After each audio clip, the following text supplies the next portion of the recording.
Kita Yayasan Sahabat akan segera melaksanakan pembangunan pondok pesantren Alhamdulillah pada bulan depan insyaallah. Alhamdulillah. Mohon bacaan surat Al-Fatihah semoga dipermudah karena ini tentunya akan sangat bermanfaat bagi kita semuanya, bagi anak-anak kita, generasi-generasi terus kita nanti agar mereka bisa belajar di tempat yang benar-benar lebih memprioritaskan dan mementingkan ilmu agama dan ilmu akidah serta ilmu syariat secara apa yang diajarkan sesuai dengan ajaran Ahlus Sunnah wal Jamaah. Ala hadhihi niyyatin niyyatin shalihah. Al-Fatihah.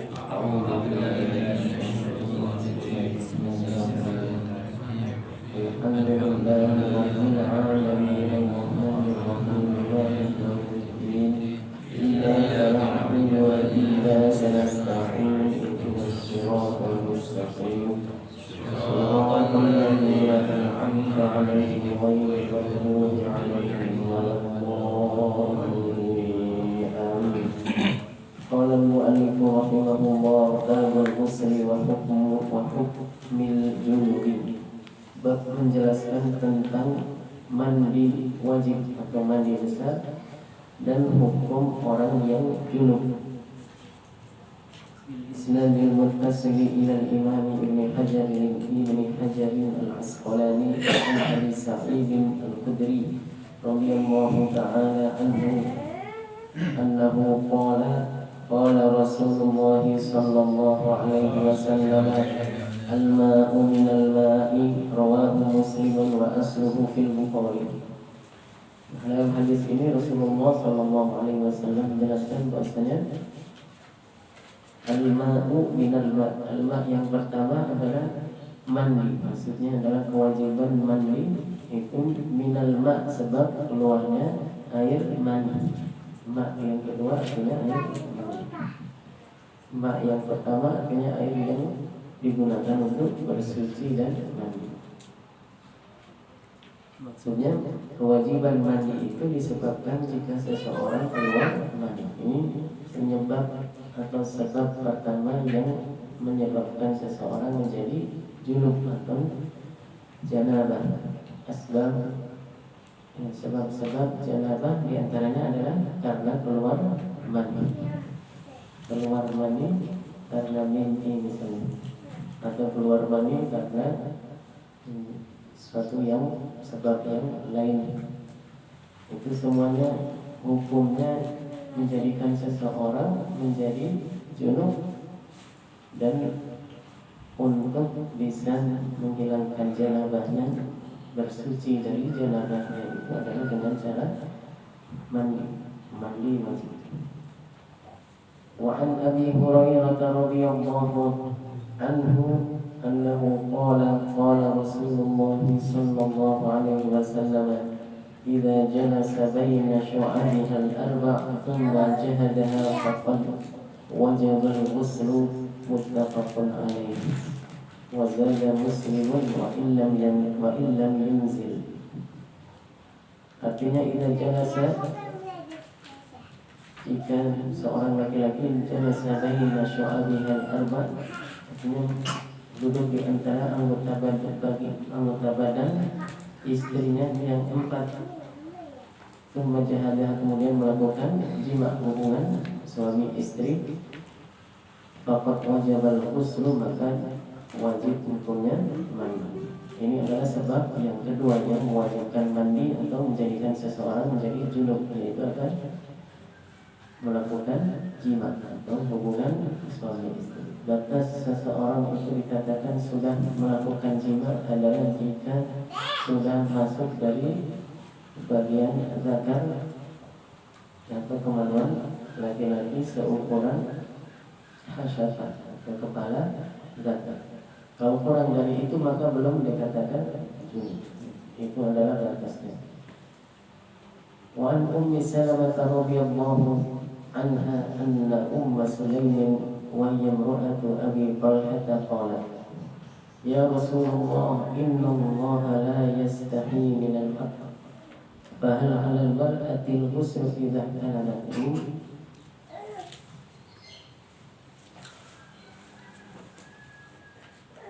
Ummu Sulaim berkata dan bertanya kepada Rasulullah, hal 'alal mar'atil ghusl, apakah wajib bagi perempuan untuk mandi idza ihtalat jika dia bermimpi, mimpi keluar mimpi sampai keluar mani. Qalat na'am idza ra'atil ma'. Iya, jawab Rasulullah, iya jika perempuan tersebut melihat atau melihat mani, maksudnya adalah keluar mani. Kalau hanya mimpi kan kadang-kadang hanya mimpi, kemudian ketika bangun tidur atau ketika tersadar nggak ada mani, berarti belum keluar mani, maka tidak wajib mani. Tapi ini mimpi dan keluar mani, maka itu baru hukumnya wajib mani.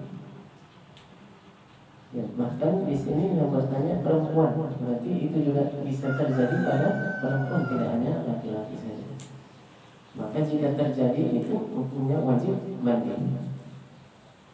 Ya, artinya jika seorang perempuan bermimpi kemudian keluar mani, maka itulah yang hukumnya wajib mandi. Ini yang pertama tadi sama, sebab yang pertama itu keluarnya mani, wajibnya mandi karena keluar mani. Wa an Anas radhiyallahu anhu annahu qala Rasulullah sallallahu alaihi wasallam fil mar'ati tara fi manamiha ma yara rajul. Dan perempuan yang melihat dalam mimpinya seperti apa yang dilihat oleh laki-laki. Artinya terjadi pada perempuan juga seperti yang terjadi pada laki-laki, bisa bermimpi dan juga keluar mani. Qala taghtasilu, kemudian Rasulullah bersabda taghtasilu, maka wajib mandi jika terjadi seperti yang tadi hadis sebelumnya juga disebutkan. Muttafaqun alaihi. Zada Muslimun faqalat Ummu Salamah berkata, wa hal yakunu hadha, apakah ini terjadi pada perempuan? Ummu Salamah bertanya kepada Rasulullah, qala na'am, famin aina yakunu syabah. Kata Rasulullah, iya. Lalu dari mana bisa anak itu mirip ibunya? Syabah. Ya, kan berarti kan dua-duanya sama-sama yang mengeluarkan mani. Ada mani laki-laki dan ada mani perempuan. Jika mani perempuan dan mani laki-laki menyatu, maka itulah menjadi nutfah, menjadi sebelum janin itu kan nutfah, sebelum dua mani yang menyatu itulah yang akan menjadi mudghah, kemudian menjadi alaqah, segumpal darah, dan kemudian menjadi mudghah, segumpal daging, lalu kemudian menjadi janin. Begitu yang diajarkan oleh Rasulullah SAW. Istilahnya dalam Islam adalah mani itu dari laki-laki, juga mani itu dari perempuan. Jika lebih kuat mani laki-laki daripada perempuan, maka akan lebih mirip kepada bapaknya. Jika lebih kuat, yang dalam hadis itu disebutkan idza sabaqa maniyur rajuli maniyal mar'ati akhadha syabah, maka akan menyerupai yang mana yang mandinya lebih kuat. Ya, makanya banyak orang jualan apa?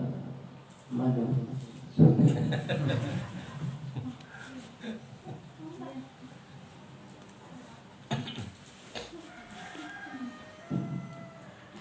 Ya, begitu dalam Islam, konsep ajaran Islam tentang penciptaan manusia itu adalah berasal dari dua mani yang menyatu di dalam rahim seorang perempuan. Dua mani yang menyatu itu yang disebut dengan nutfah. Jadi antara laki-laki dan perempuan juga sama-sama mengeluarkan mani saat berhubungan. Maka jika maninya tidak menyatu maka tidak menjadi cabang untuk janin itu, tidak menjadi nutfah. Wa an Aisyah radhiyallahu anha annaha qalat kana Rasulullah sallallahu alaihi wasallam yaghtasilu min arba'in. Ini adalah mandinya Rasulullah sallallahu alaihi wasallam sebab empat perkara.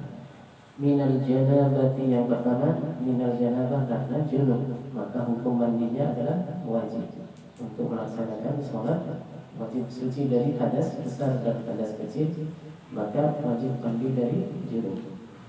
Wa yaumal jumu'ah, adapun yang kedua adalah yaumal jumu'ah, hari Jumat. Ini bukan wajib mandinya tapi mandi sunnah. Wa minal hijamati, dan setelah melakukan bekam.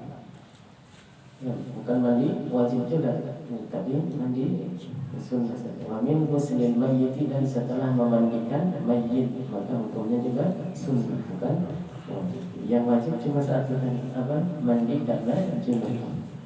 Rawahu Abu Dawud wa sahahahu Ibnu Khuzaimah.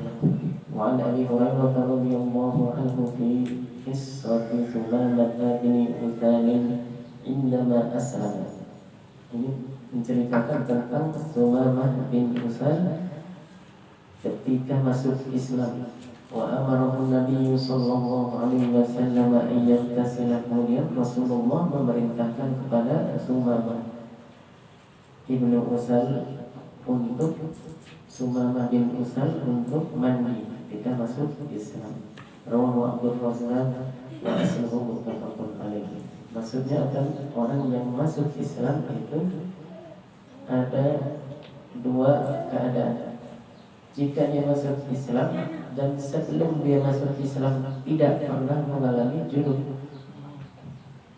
Misalnya anak yang tidak pernah keluar mani tapi mencapai usia baliknya dengan sempurna 15 tahun. Di usia 15 tahun kemudian dia masuk Islam, atau usia 16 tahun masuk Islam, dia tidak pernah junub sama sekali, tidak pernah keluar mani. Maka ketika masuk Islam disunnahkan untuk mandi. Adapun jika orang itu usianya 40 tahun sudah menikah, suami istri non muslim sama-sama masuk Islam, berarti kan ketika belum Islam itu pernah mengalami junub, maka yang seperti ini hukumnya wajib mandi setelah dia masuk Islam. Tapi ya, ini penting untuk diperhatikan, jangan disuruh mandi dulu baru masuk Islam, jangan kebalik. Masuk Islam dulu baru mandi. Karena apa? Mandi kan termasuk ibadah. Tidak sah ibadah dilakukan kecuali didasari dengan keimanan dulu. Banyak kan orang kebalik sekarang. Saya mau masuk Islam, oh mandi dulu. Kalau bersih baru saya bimbing syahadat. Bukan gitu. Bimbing syahadat langsung, setelah itu baru disuruh mandi. Ya, jangan terbalik. Jangan seperti sekarang banyak orang yang mengaku Islam malah mengucapkan selamat, padahal agama lain yang sedang merayakan. Itu adalah karena banyak orang yang mungkin tidak belajar sesuai dengan cara dan metode yang diajarkan oleh para ulama.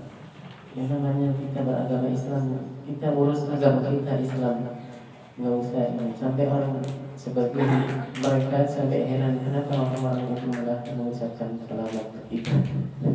Katanya, padahal ini bukan agama dia, dan dalam agama dia dilarang. Inilah banyak yang salah, dan banyak juga kasus yang terjadi.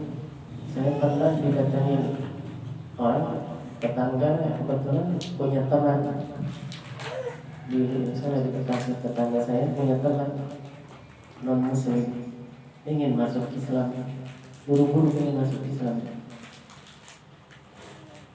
Kemudian malam itu baru datang ke saya, rupanya baru ditelepon sama temannya, teman saya ingin masuk Islam. Kata saya, suruh ke sini. nanti saya bimbing ucap syahadat. Sampai di rumah langsung saya bimbing untuk masuk Islam, harus berkeyakinan tentang Allah, adanya Allah, maksudnya Allah pencipta makhluk, tidak serupa dengan makhluk. Saya kasih sedikit pendahuluan ya, karena dia beragama, satu agama yang meyakini bahwasanya ada seorang nabi itu anak Allah. Maka saya tegaskan itu bahwasanya dalam Islam kita diajarkan tentang Allah tidak serupa dengan makhluk, maka Allah tidak beranak, tidak diberanakan, supaya tidak meyakini itu. Kemudian baru saya bilang asyhadu an la ilaha illallah wa asyhadu anna muhammadar rasulullah. Makanya dia udah bisa katanya, karena sering dengar, karena sudah tertarik lama ingin masuk Islam, bisa mengucapkannya dengan bahasa Arab. Kemudian heran, ini kan dia pengen masuk Islam karena ingin menikah. Zaman istrinya muslimah. Kok mudah sekali Ustaz?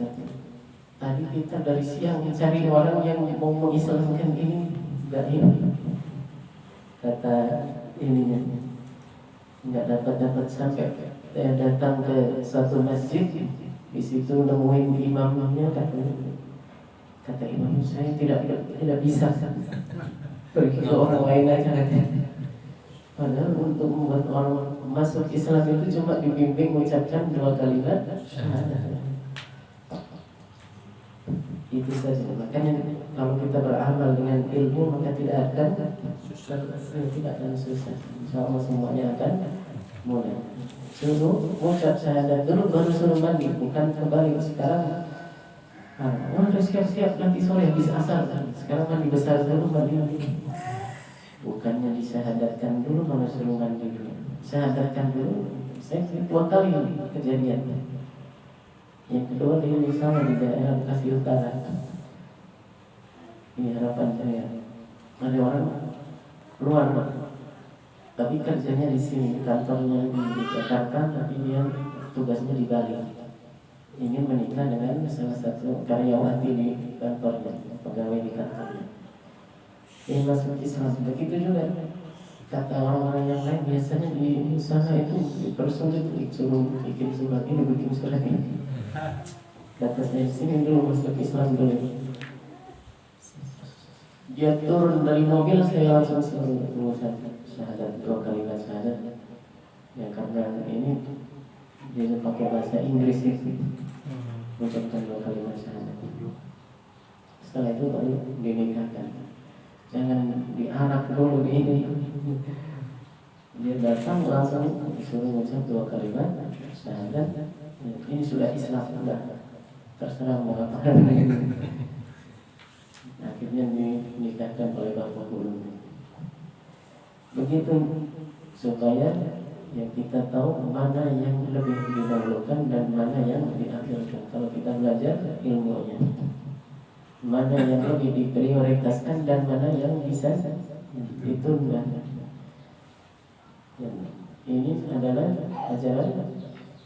Kalau ajaran Islam kita pahami dengan baik sesuai dengan tuntunan yang diajarkan oleh Nabi Sallallahu Alaihi Wasallam, maka akan selamat kita menempuh jalan yang diridhoi oleh Allah Subhanahu wa Ta'ala. Tidak keliru dan tidak terbalik. Kalau terbalik ya atau keliru atau salah, maka akhirnya seperti yang praktek-praktek yang muncul dari banyak terjadi dilakukan oleh sebagian besar orang, beberapa orang yang beramal tanpa dilandasi dengan ilmu. Syekh Fadi itu pernah cerita, kata beliau, di Masjidil Haram, di situ ada Ka'bah. Beliau melihat orang sholat bukan menghadap ke Ka'bah, malah membelakangi Ka'bah. Ka'bahnya di sana, sholatnya begini. Menghadapnya kemana? Ke tiang. Kemudian dinasihati oleh Syekh Fadi, ya sholat kan nggak sah seperti itu. Dikatakan sholatnya tidak sah kayak ini harus menghadap Ka'bah. Tetap akan dilanjutkan. Itu orang beramal tanpa ilmu begitu. Kita yang jauh-jauh nyari arah kiblat malah dia di depannya. Nggak dia hadap, dijadikan sebagai kiblat di belakang. Apa marfu balas Ya mungkin dia masih ini kan mengikuti itu, padahal itu sudah dibasahkan.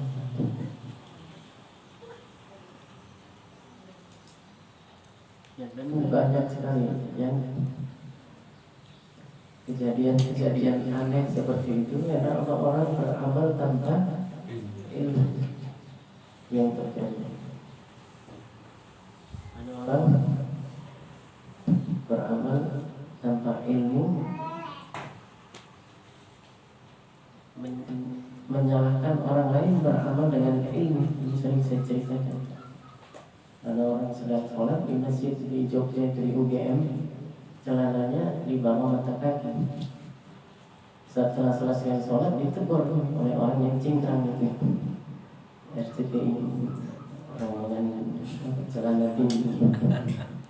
Katanya sholat Anda tidak sah.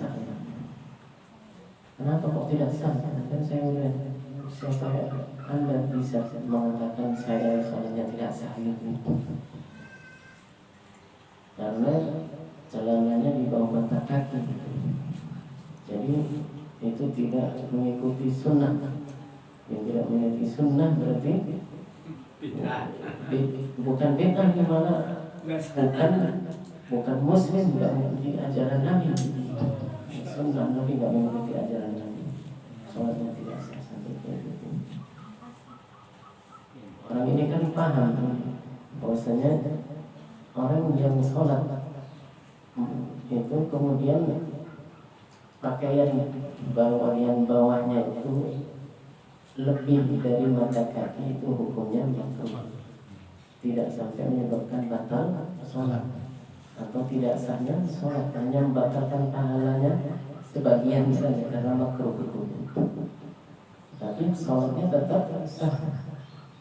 Dan hukum memakai baju sampai di bawah mata kaki itu adalah hukumnya bisa haram, bisa hanya makruh. Kalau tujuannya ingin membanggakan atau bangga diri, punya baju kain yang lebih sampai bawah mata kaki. Ini kan dulu itu kebanggaan mereka, orang-orang jahiliyah, orang Arab jahiliyah begitu.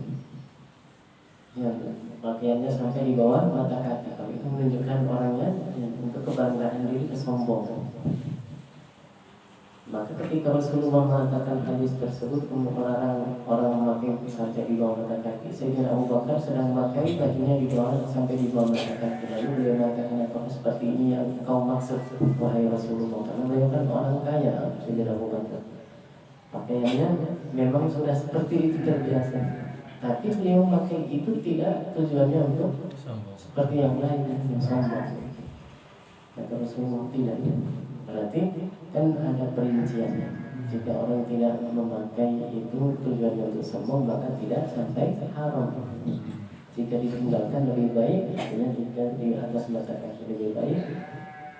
Jika tidak atau tetap di bawah mata kaki, hukumnya tidak dosa, cuma hanya makruh saja, tidak berpahala. Kalau di atas mata kaki diniatkan melaksanakan sunnah, maka itu baru berpahala. Begitu ini. Dan oleh orang itu tadi dikatakan, kalau menurut Anda tolak ukur keimanan dan kekufuran itu dari tinggi dan pendek celana, kalau tinggi dan rendahnya celana, maka masih ada yang lebih tinggi celana dibanding kalian yang ada di Bali,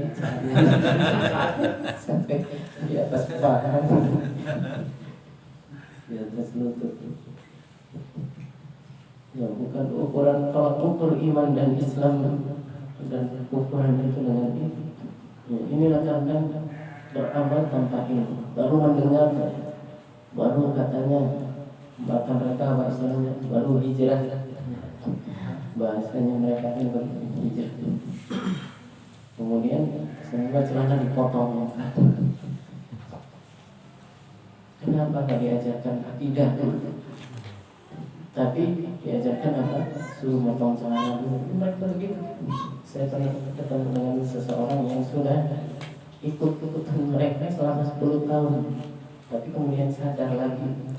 Sekarang kalau bahasa dia kayak NU lagi. Saya nggak NU lagi, katanya dulu ikut Wahabi dan 10 tahun.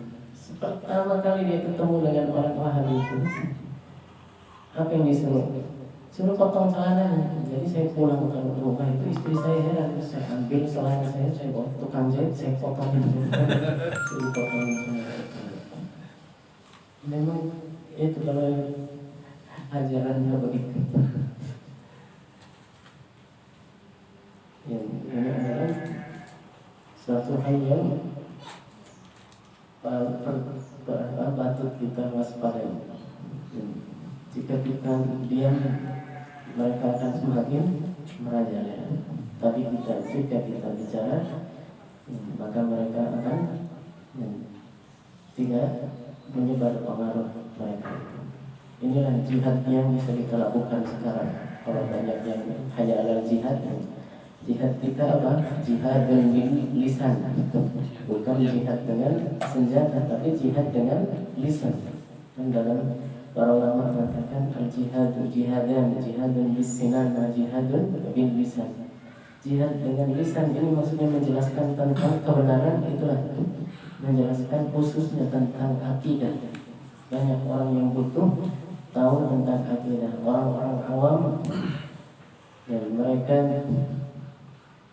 lebih mementingkan, lebih memerlukan belajar tentang akidah karena banyak yang salah paham salah. Makanya ada kitab Aqidatul Awam. Aqidatul Awam ini kita ajarkan akidah untuk orang-orang awam. Itu sangat penting sekali dan mereka butuhkan. Karena apa? Orang yang mati dalam keadaan beriman, meskipun baru sedikit amalnya, itu akan masuk surga nanti kekal selamanya dan selamat dari azab. Ada seorang yang ingin berjihad padahal dia non muslim di Madinah. Karena melihat orang Islam itu semangat berperang berjihad dan melihat orang-orang yang orang sahabat-sahabat Nabi itu mengikuti ajaran Nabi, tunduk patuh terhadap perintah Nabi. Orang ini tertarik untuk ikut jihad. Lalu datang kepada Rasulullah, ya Rasulullah, Muslim atau qatil, Islam dulu atau perang dulu? Coba kalau yang didatangi kayak tadi, orang yang suruh mandi dulu baru kemudian syahadat. Apa jawaban Rasulullah? Aslim tsumma qatil. Islam dulu baru perang. Jangan buru-buru perang dulu, di sini dulu Islam dulu. Maka langsung ucap asyhadu an la ilaha illallah wa asyhadu anna Muhammadar Rasulullah. Di tengah perang ternyata mati, meninggal dunia. Matinya mati syahid. Dikabarkan pada Rasulullah orang yang baru masuk Islam tadi sudah mati syahid. Apa jawaban Rasulullah? Kata Rasulullah mulai bersabda, "Amila qalilan wa ujira katsiran." Amalnya baru sedikit tapi pahalanya besar. Karena apa? Islam dulu baru perang, jangan mandi dulu baru syahadat. Ya. Jangan terbalik. Jadi semuanya itu ada porsinya, ada aturannya, ada tertib dan urutannya. Jangan dibalik, jangan disalah pahami, jangan disalah praktekkan atau terapkan dalam amal-amal yang kita lakukan yang berkaitan dengan agama. Wa an Abi Sa'id radhiyallahu anhu anna Rasulullah sallallahu alaihi wasallam qala ghuslu yawmil jumu'ati wajibun 'ala kulli muhtalimin akhrajahu as-sab'ah. Mandi pada hari Jumat itu wajib bagi setiap orang yang junub, maksudnya karena dia mau sholat Jumat. Akan tetapi bagi orang yang tidak junub maka hukumnya sunnah. Wan Samurah bin Jundubin radhiyallahu anhu annahu qala Rasulullah sallallahu alaihi wasallam man tawadda'a yawmal jumu'ati fa biha wa ni'mat wa man iktasala fal ghuslu afdal rawahu al-khamsatu wa hasanahu Tirmidzi. Ini juga kuatkan hadis yang sebelumnya bahwasanya mandi untuk menghadiri sholat Jumat itu hukumnya sunnah. Ya, supaya hadir di dalam sholat tersebut karena banyak orang, dan karena banyak orang yang akan hadir sehingga berkumpul banyak orang di situ supaya orang yang ada di sekitarnya tidak terganggu dengan bau yang tidak sedap, bau atau bau ketiak. Makanya orang yang habis makan putih atau bawang yang mentah, ya bukan bawang goreng atau bawang yang dicampur ke masakan, bawang mentah. Karena orang Arab itu makan bawang putihnya bawang putih mentah. Daging sesuatu pakai bawang putih dimakan di Arab begitu. Pernah merasakan ya, di restoran Arab mungkin ya, begitu. Bawang bombay itu pun alapan kalau ini mereka. Maka yang seperti itu ya, kalau dia tidak bersihkan mulutnya nanti kan akan bau kepada yang menyebabkan bau orang yang ada di sekitar. Maka untuk sholat Jumat disunahkan mandi. Kapan waktunya? Setelah terbit fajar sampai menjelang ya pelaksanaan sholat Jumat. Saat dia berangkat untuk sholat Jumat, artinya bagi dia maksudnya ini melaksanakan sholat Jumat maka disunahkan untuk mandi. وعن علي رضي الله عنه أنه قال كان النبي صلى الله عليه وسلم يقرئنا القرآن ما لم يكن جنبا. Rasulullah membacakan Al-Quran kepada kita selama pada saat beliau tidak junub. Ya, ini menunjukkan bahasanya orang yang junub hukum tidak boleh membaca Al-Quran. Rawahu Ahmad wal khamsatu wa hadza lafdhu Tirmidzi wa sahahahu wa hasanahu Ibnu Hibban. Wa Abi Sa'id al-Khudri radhiyallahu anhu annahu qala qala Rasulullah sallallahu alaihi wasallam idza ata ahadukum ahlahu thumma arada an ya'uda falyatawadda bainahuma wudu'an aw muslimun zada al-hakim fa innahu anshatu lil-hukm.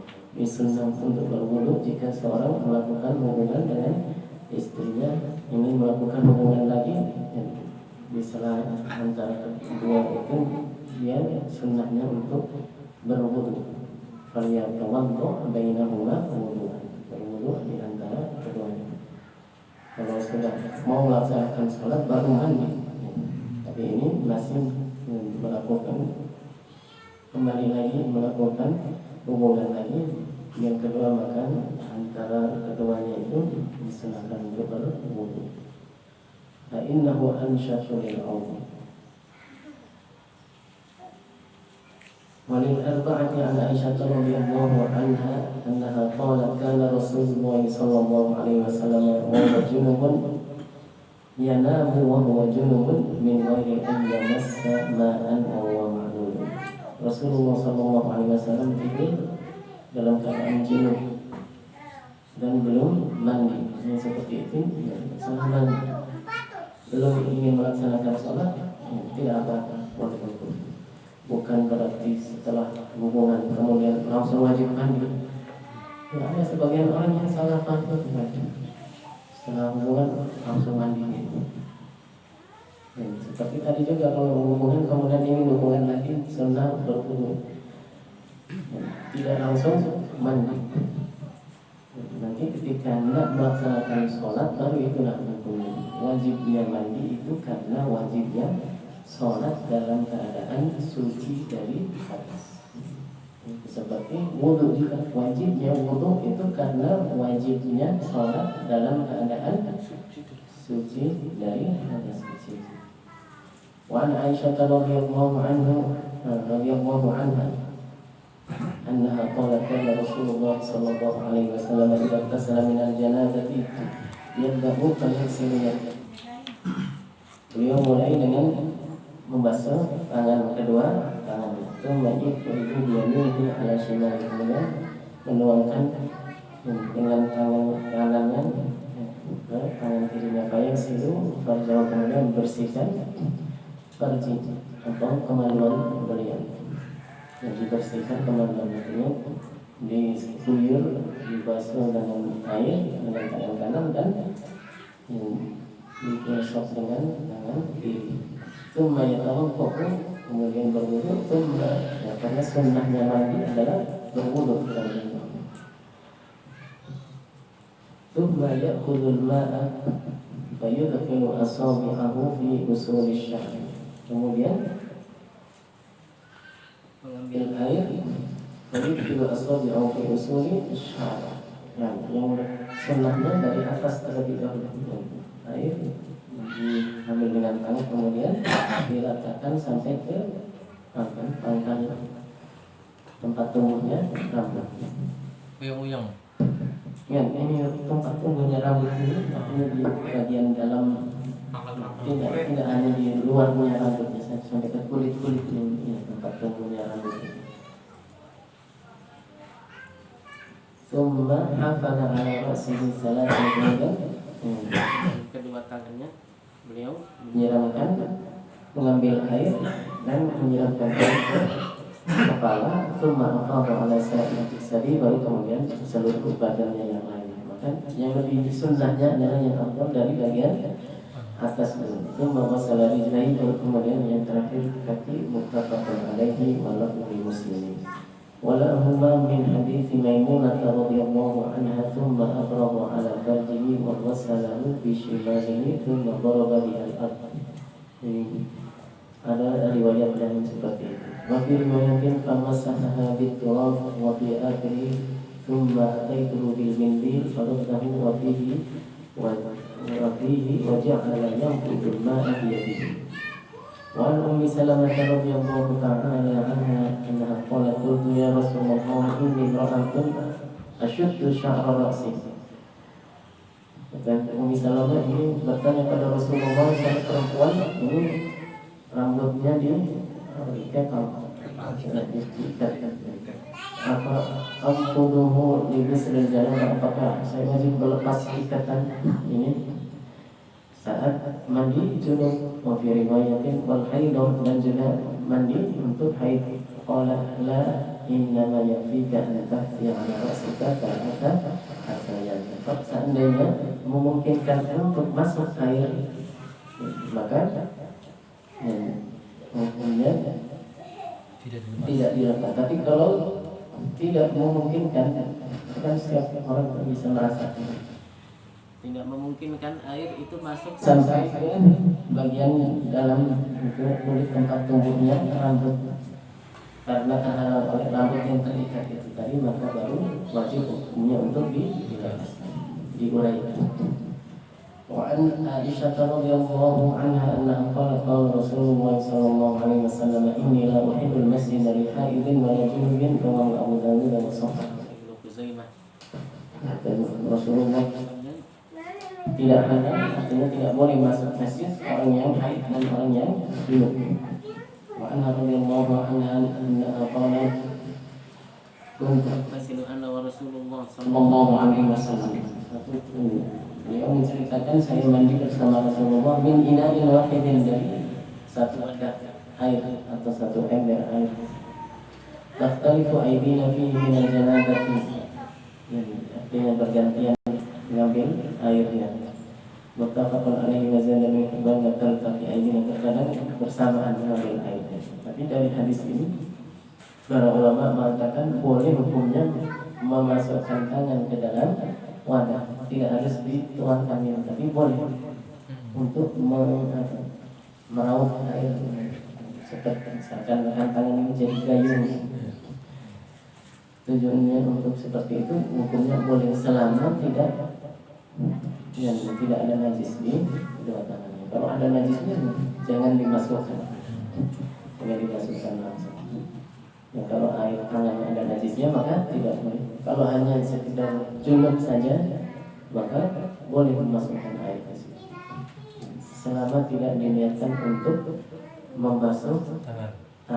Tapi kalau dia sudah diniatkan dari awal ini membasuh tangan bukan untuk mengambil air, itu baru. Ya caranya begitu. Seperti orang yang para ulama mencontohkan orang yang mandinya di bak atau di kolam yang airnya banyak. Kalau air kolam yang maksudnya ada isinya air, tapi airnya itu kurang dari 2 kolam, dia niat dari awal melakukan membersihkan hadas, meskipun baru masuk kakinya di situ, itu hukumnya apa? Jadi mustahab. Tapi kalau dia niatnya untuk mengambil air bukan untuk membersihkan hadas yang ada di tangan ini, maka tidak menjadi mustahab. وعن أبي هريرة رضي الله عنه أنه قال قال رسول الله صلى الله عليه وسلم إن تحت كل شعرة جنابة فاغسلوا الشعر وأنفوا البشر. Di setiap rambut itu dihukumi ada janabah, maka bersihkan semua, basuhlah semua rambut dan basuhlah semua kulit. Tidak dia tersisa sedikit pun yang tertutupi dari terkena basahan air. Jika ada yang menutupi maka wajib dihilangkan. Jika ada yang menghalangi, seperti orang yang pakai cat rambut, cat kuku, dan bahkan atau lipstick bagi perempuan, maka harus dihilangkan semuanya supaya sampai air ke bagian yang wajib dibasuh saat mandi. Rawahu Abu Dawud wa Tirmidzi wa dhahafahu wa li Ahmad an Aisyah radhiyallahu anha nahwu wa fihi rawih majhul. Wallahu a'lam bishawab. Ada yang ditanyakan? Alhamdulillah. Ibu-ibu bapak sekalian yang dirahmati Allah, telah selesai